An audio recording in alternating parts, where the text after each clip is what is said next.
ಕಲ್ಯಾಣ ನಾಡಿನ ಹೆಬ್ಬಾಗಿಲು ಎಂದೇ ಪ್ರಸಿದ್ಧವಾಗಿರುವ ಕಲಬುರಗಿ ಹಲವಾರು ಐತಿಹಾಸಿಕ ಅಚ್ಚರಿಗಳನ್ನು ತನ್ನೊಡಲಲ್ಲಿ ಇಟ್ಟುಕೊಂಡಿದೆ.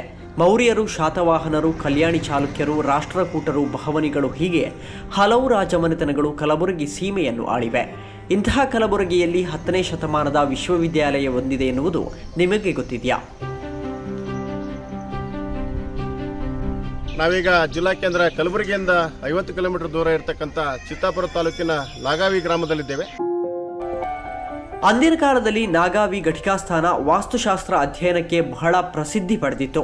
ಕಾಶ್ಮೀರದಿಂದ ಕನ್ಯಾಕುಮಾರಿಯವರೆಗೆ ಹಬ್ಬಿದ್ದ ಅಗಸ್ತ್ಯ ಸಂಹಿತ, ಭೃಗ ಸಂಹಿತ ಮತ್ತು ಮೈ ಸಂಹಿತಾಗಳನ್ನು ಆಧರಿಸಿ 3 ಬಗೆಯ ಕಟ್ಟಡಗಳನ್ನು ನಿರ್ಮಿಸುವ ಅಧ್ಯಯನ ಮತ್ತು ಅಧ್ಯಾಪನ ಮಾಡುತ್ತಿದ್ದ ದಕ್ಷಿಣದ ಏಕಮಾತ್ರ ಸ್ಥಳ ನಾಗಾವಿ ಆಗಿತ್ತು ಎಂದು ಹೇಳಲಾಗುತ್ತಿದೆ. ಕಟ್ಟಡಗಳ ಮಹಾದ್ವಾರ, ಭವ್ಯತೆ, ಸೌಂದರ್ಯ, ಶಿಲ್ಪಕಲೆ, ಕಟ್ಟಡದ ಗಟ್ಟಿತನ ಇಂದಿಗೂ ಎಂತಹವರನ್ನು ಸೆಳೆಯುತ್ತದೆ. ಈ ಘಟಿಕಾಸ್ಥಾನದಲ್ಲಿ ಹಲವು ವಿಗ್ರಹಗಳಿದ್ದು ಭಗ್ನಗೊಂಡ ಸ್ಥಿತಿಯಲ್ಲಿವೆ. ಈ ಘಟಿಕಾಸ್ಥಾನವನ್ನು ನಿರ್ವಹಣೆ ಮಾಡತಕ್ಕಂಥ 400 ಮಹಾಜನಗಳು ಈ ಒಂದು ಗ್ರಾಮದಲ್ಲಿ ವಾಸ ಆಗಿದ್ರಂತೇಳಿ ಒಂದು ಪ್ರತೀತಿ ಇದೆ. ಇದು ಒಂದು ಆ ಗ್ರಾಮದ ದ್ವಾರಬಾಗಿಲು. ಒಳಗಡೆ ಸುಮಾರು ಬೃಹತ್ ಕಾಂಪೌಂಡ್ ಇದೆ. ಅಲ್ಲಿ ಮನೆಗಳನ್ನು ನಿರ್ಮಿಸಿರ್ತಕ್ಕಂಥ ಕುರುಹುಗಳು ಕೂಡ ಇದೆ. ನಾಗಾವಿ ಗ್ರಾಮ ಅಸ್ತಿತ್ವದಲ್ಲಿತ್ತು ಎನ್ನುವುದಕ್ಕೆ ಸುಮಾರು 1000 ವರ್ಷಕ್ಕೂ ಹಳೆಯದಾದ ಕಟ್ಟಡಗಳ ಅವಶೇಷಗಳು ಇಂದಿಗೂ ಸಾಕ್ಷಿ ಹೇಳುತ್ತಿವೆ. ಗಚ್ಚಿನಿಂದ ತಯಾರಿಸಿದ ಮನೆಗಳ ಗೋಡೆಗಳು ಈಗಲೂ ಅಲ್ಲಲ್ಲಿ ಕಂಡುಬರುತ್ತವೆ. ಒಂದಾನೊಂದು ಕಾಲದಲ್ಲಿ ಇದು ಉಚ್ಚ ಶಿಕ್ಷಣದ ಪ್ರತಿಷ್ಠಿತ ಕೇಂದ್ರವಾಗಿತ್ತು. ನಳಂದ ತಕ್ಷಶಿಲಾ ತರದ ಜಾಗತಿಕ ವಿಶ್ವವಿದ್ಯಾಲಯವಾಗಿತ್ತು ಅನ್ನುವುದನ್ನು ಅನೇಕರು ನಂಬಲಾರರು. ಈಗಿನ ಕಲಬುರಗಿ ಜಿಲ್ಲೆಯ ಚಿತ್ತಾಪುರ ಪಟ್ಟಣದಿಂದ ಕೇವಲ 3 ಕಿಲೋಮೀಟರ್ ದೂರದಲ್ಲಿದೆ ಈ ಊರು ನಾಗಾವಿ. ನಾಗವಾಪಿ, ನಾಗವಾವಿ, ನಾಗಾಯಿ ಹೀಗೆ ಇನ್ನೂ ಕೆಲವು ಹೆಸರುಗಳು ಈ ಊರಿಗಿವೆ. ಬಳ್ಳಿಗಾವೆ, ಕರಡ್ಖೇಡ, ಹೆಂಜೇರು, ಬೆಂಹೋಡು, ತೇರದಾಳ, ಎಲೆವಾಳ, ಸಾಲೂಟಗಿ, ಕಡಲೇವಾಡ, ಹೂವಿನಬಾಗೆ, ಹೊಟ್ಟೂರುಗಳಲ್ಲಿ ಈ ಕೇಂದ್ರಗಳ ಘಟಿಕಾಲಯಗಳಿದ್ದವು. 10ನೇ ಶತಮಾನದಲ್ಲಿ ಕಲಬುರಗಿಯನ್ನು ಆಳಿದ್ದ ಕಲ್ಯಾಣಿ ಚಾಲುಕ್ಯರು ಶಿಕ್ಷಣಕ್ಕೆ ಮಹತ್ವ ನೀಡಿದರು.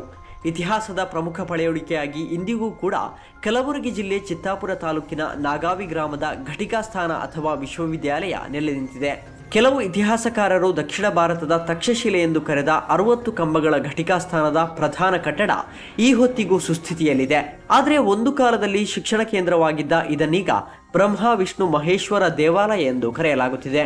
ಘಟಿಕಾಸ್ಥಾನದ ಎದುರಿನಲ್ಲಿರುವ ಹಳಗನ್ನಡ ಶಾಸನವು ಈ ಐತಿಹಾಸಿಕ ಶಿಕ್ಷಣ ಕೇಂದ್ರದ ಮಹತ್ವವನ್ನು ಸಾರಿ ಹೇಳುತ್ತದೆ.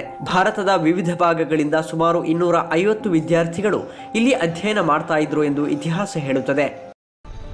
ಅಲ್ಲದೆ ನಾಗಾವಿಯ ಯಲ್ಲಮ್ಮ ದೇವಸ್ಥಾನದ ವಿಶೇಷತೆ, ಯಲ್ಲಮ್ಮ ದೇವಿ ಈಕೆ ವಿಜಯನಗರದ ಅಧಿದೇವತೆಯಾಗಿ ಬೇರೆ ಬೇರೆ ಕಡೆಗಳಲ್ಲಿ ಒಂದೊಂದು ರೂಪದಲ್ಲಿ ಸ್ಥಾಪನೆಗೊಂಡಂತೆ ಈ ಭಾಗದಲ್ಲಿ ಯಲ್ಲಮ್ಮನ ರೂಪದಲ್ಲಿ ಈ ದೇವತೆ ಪ್ರತಿಷ್ಠಾಪನೆಗೊಂಡಿತು. ರಾಷ್ಟ್ರಕೂಟರ ಕಾಲದ ಕ್ರಿಸ್ತಶಕ 969ರ ನಿತ್ಯವರ್ಷ ದೇವನ ಒಂದು ಶಾಸನದ ಪ್ರಕಾರ ರಾಮೇಶ್ವರ ದೇವಾಲಯದ ಜೊತೆಗೆ ಇದ್ದ ಸತ್ರ ಮತ್ತು ವಿದ್ಯಾ ಕೇಂದ್ರಕ್ಕಾಗಿ ಜಮೀನು ದಾನ ಮಾಡಲಾಗಿತ್ತಂತೆ.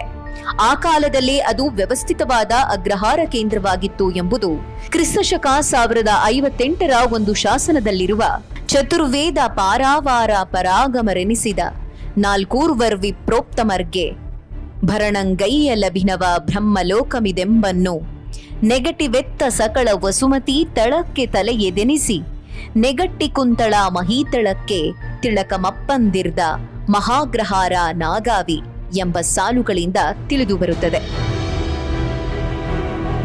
1092ರ ಶಾಸನದಲ್ಲಿ ಉಲ್ಲೇಖವಾಗಿರುವಂತೆ ಈ ಒಂದು ಘಟಿಕ ಸ್ಥಾನದಲ್ಲಿ ಸ್ನಾತಕ ಪದವಿಗಳನ್ನು ನೀಡಲಾಗ್ತಾ ಇತ್ತು.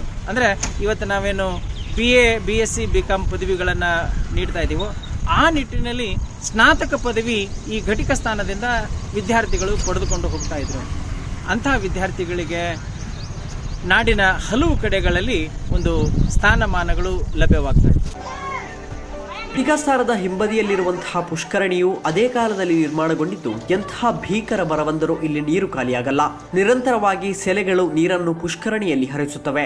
ಕಾಲುವೆಯ ಮೂಲಕ ನೀರನ್ನು ಬೇರೆಡೆಗೆ ಸಾಗಿಸಲು ವ್ಯವಸ್ಥೆ ಮಾಡಿರುವುದು ಅಂದಿನ ಕಾಲದ ನೀರು ಬಳಕೆಯ ವಿಧಾನವನ್ನು ತೋರಿಸುತ್ತದೆ. ಇಂದಿಗೂ ಆ ಕಾಲುವೆಗಳು ಸುಸ್ಥಿತಿಯಲ್ಲಿದ್ದು ಪುಷ್ಕರಣಿಯ ನೀರು ಬಳಸಿಕೊಂಡು ಭತ್ತವನ್ನು ಬೆಳೆಯಲಾಗುತ್ತಿದೆ. ಕ್ರಿಸ್ತಶಕ 993ರ ಇನ್ನೊಂದು ಶಾಸನದಲ್ಲಿ ಹೈಹಯ ವಂಶದ ಮಹಾಮಂಡಲೇಶ್ವರ ಶಿರಸರನ್ನು ನಾಗವಾಪಿಯಲ್ಲಿ ಜ್ಞಾನದಾನ ಅಖಂಡವಾಗಿ ಅವ್ಯಾಹತವಾಗಿ ನಡೆಯಲಿ ಎಂದು ಸಾಕಷ್ಟು ಭೂಮಿ ಸೀಮೆಗಳನ್ನು ದತ್ತಿಕೊಟ್ಟಿದ್ದ ವಿಷಯ ಉಲ್ಲೇಖವಾಗಿದೆ. 60 ಕಂಬಗಳ ನಾಗಾವಿಯ ಪ್ರಾಚೀನ ಘಟಿಕಾಲಯ ಈಗಲೂ ಅಚ್ಚುಕಟ್ಟಾಗಿದೆ.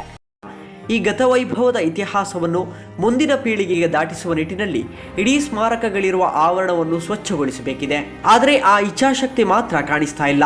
ಸಂಬಂಧಪಟ್ಟವರು ಈ ಬಗ್ಗೆ ಕ್ರಮ ಕೈಗೊಂಡರೆ ಕರ್ನಾಟಕದ ಪುರಾತನ ಐತಿಹಾಸಿಕ ಸ್ಮಾರಕವೊಂದು ಮುಂದಿನ ಪೀಳಿಗೆಗೂ ಉಳಿಯುತ್ತದೆ. ಬೌದ್ಧ ಕೇಂದ್ರ ಸನ್ನತಿ ಹಾಗೂ ರಾಷ್ಟ್ರಕೂಟರ ನೆಲವೀಡಾದ ಮಾಳಖೇಡ ಅಥವಾ ಮಾನ್ಯಖೇಟ ಇವುಗಳ ನಡುವೆ ಇರುವ ನಾಗಾವಿಗೆ ಸನ್ನತಿಗೆ ಕೊಟ್ಟ ಪ್ರಾಮುಖ್ಯತೆಯ ಅರ್ಧದಷ್ಟನ್ನಾದರೂ ರಾಜ್ಯ ಪುರಾತತ್ವ ಇಲಾಖೆಯವರಾಗಲಿ ಅಥವಾ ಕೇಂದ್ರ ಪುರಾತತ್ವ ಸರ್ವೇಕ್ಷಣಾ ಇಲಾಖೆಯವರಾಗಲಿ ಕೊಟ್ಟಿದ್ದರೆ ಇವೆಲ್ಲವೂ ಈಗಿನ ಹೀನ ಸ್ಥಿತಿಗೆ ಖಂಡಿತ ತಲುಪುತ್ತಿರಲಿಲ್ಲ.